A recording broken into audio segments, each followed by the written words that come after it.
Você é direto do Panamá e aqui uma das perguntas mais recorrentes que nós temos seguido, especialmente aí em tempos de insegurança aqui no Brasil, por que ter uma estrutura offshore? Eu diria que são três motivos principais hoje em dia para você ter uma estrutura offshore, né?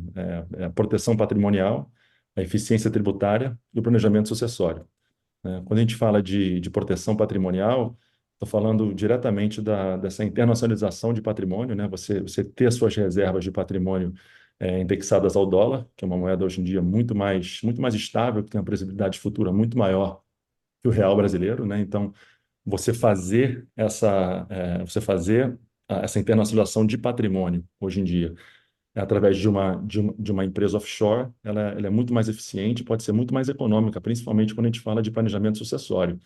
Muita gente não sabe, mas quando você tem uma conta de investimento nos Estados Unidos, se essa conta for acima de US$ 60.000 e acontecer alguma coisa com você, ninguém está livre, não. Uma das únicas certezas que a gente tem é que a gente um dia vai morrer. E se isso acontecer, você pode ter um imposto de 40% nos Estados Unidos hoje em dia, se você tiver essa sua conta em nome de pessoa física.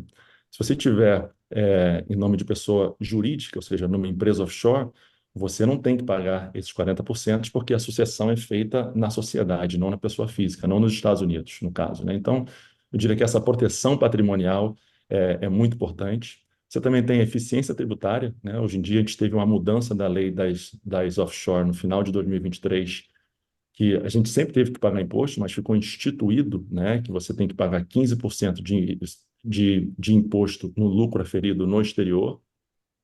E se a gente olhar para a alíquota do Brasil, né, que começa em 22,5%, ela depois atinge 15% depois de 2 anos, é uma alíquota ainda que eu acho bastante baixa. Então, acho que você tem ainda não uma isenção fiscal, mas uma vantagem fiscal, né? E quando a gente fala de planejamento sucessório, acho que talvez seja o ponto que as pessoas mais buscam aqui, né? O brasileiro ele tem até um certo tabu quando ele fala de morte. As pessoas não gostam de falar sobre esse assunto, mas depois a gente sabe que essa questão de processos de inventário pode sair muito caro, pode sair, alguns processos duram anos e anos e você não consegue resolver.